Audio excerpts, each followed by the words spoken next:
বিসমিল্লাহির রহমানির রহিম।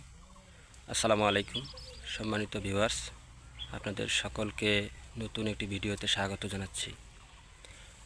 আজকে সম্ভবত পঞ্চম রমজান চলতেছে। রমজানের রোজা সিয়াম সাধনা পালন অবস্থায় আমি যুক্ত হয়েছি আমাদের যে ঘাসের যে জমি, আমি আসলে ঘাস কাটার জন্য এসেছিলাম এখানে। ঘাস কাটলাম, কাটার পরে একটু ছায়া দেখে এখানে একটু বিশ্রামের জন্য বসলাম।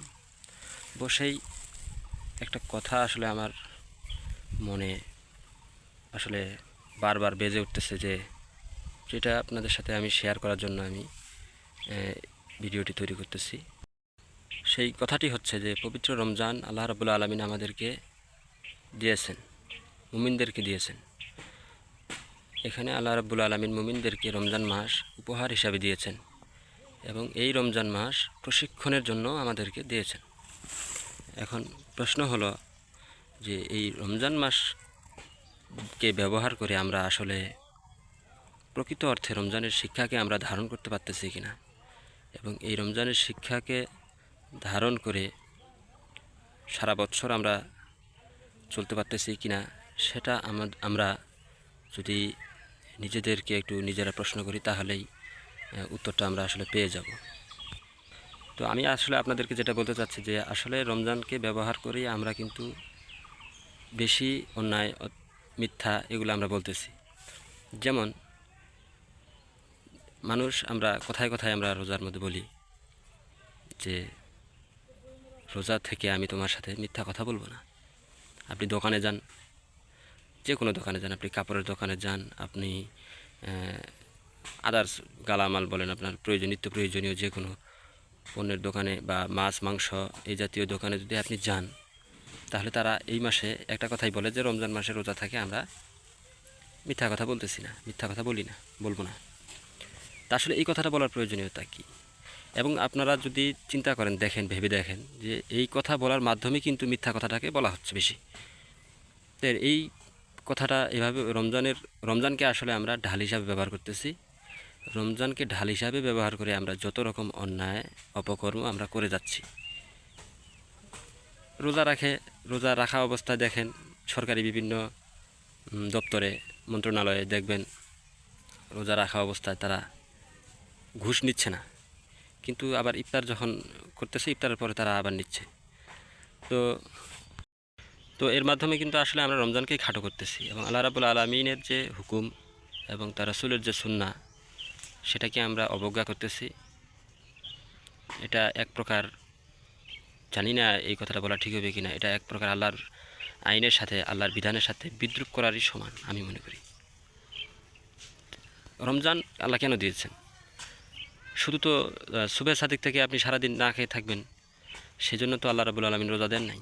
হ্যাঁ, না খেয়ে থাকা রোজার একটা অংশ, কিন্তু এই রোজার মাধ্যমে, রমজানের এই সিয়ামের মাধ্যমে যে প্রকৃত যে উদ্দেশ্য সেটা হচ্ছে লাআল্লাকুম তাত্তাকুন, যে আশা করা যায় এর মাধ্যমে আমরা তাকওয়া অর্জন করতে পারবো যারা এই সিয়াম সাধনা পালন করব।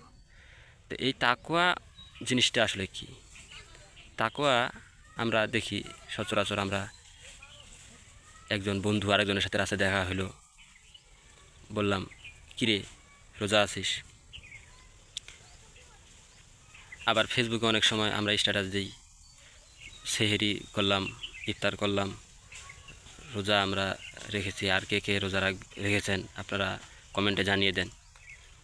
তো এটা আসলে তাকওয়ার তাকওয়া যে আমরা অর্জন করব বা তাকওয়া আমরা অর্জন করলাম, তার আউটপুট কিন্তু এটা না। আল্লাহ রাসূল বলছেন যে তাকওয়া এটা অন্তরের জিনিস, এটা গোপন জিনিস, এটা মানুষকে দেখানোর জিনিস না। আল্লাহ রাসূল সাল্লাল্লাহু আলাইহি ওয়াসাল্লাম তাকওয়ার কথা বলে যখন তিনি বললেন যে তাকওয়া এখানে থাকে, তার বুকের দিকে ইশারা করলেন, যে অথচ মানে তাকওয়া হচ্ছে অন্তরের ভিতরে থাকে, এটা দেখানোর জিনিস না, এটা প্রকাশ করার জিনিস না, কিন্তু আমরা কিন্তু সেটাই করে যাচ্ছি। আর প্রকৃত অর্থে তাকওয়া হচ্ছে সেই জিনিসটাই, যেটা হচ্ছে তাকওয়া আল্লাহর আদেশ এবং নিষেধগুলোকে মেনে চলা, আল্লাহর আদেশকে মেনে চলা এবং তার নিষেধকে পরিহার করা। এটাই হলো মূলত তাকওয়া। আল্লাহর সমস্ত বিধিবিধান, আল্লাহ রসুলের সমস্ত বিধিবিধান মেনে চলার নামই হচ্ছে তাকওয়া। তো এখন ধরেন আমরা বলতেছি, আবার অনেকে বলি যে রোজা রেখে আমি তোমার সাথে ঝগড়া করতে পারবো না। তো এর মানে কি? আপনি রোজা যখন রাখেন না বছরের অন্যান্য সময়, তো রোজা না রেখে কি ঝগড়া করা যাবে? প্রশ্ন। রোজা রাখে আমি মিথ্যা কথা বলতেছি না, তো রোজা না রাখলে মিথ্যা কথা বলা যাবে, এটাই কি বোঝা যায় নাকি? যে রোজা আমাদেরকে যে শিক্ষা দেয় আত্মসংযম, মিথ্যাকে পরিহার করা, শুধু পানাহার নয়, এখানে প্রত্যেকটি অঙ্গ প্রত্যঙ্গ রোজা পালন করে, যে সেই শিক্ষাকে ধারণ করে সারাটা জীবন আমাদেরকে ঠিক সেইভাবেই চলতে হবে যেভাবে আমরা রমজানে চলেছি। রমজান মাসটা আমরা যেভাবে পালন করি, যেভাবে চলি, ঠিক সেইভাবে পুরো বছর চলার জন্যই কিন্তু রোজা আল্লাহ রাব্বুল আলামিন দিয়েছেন।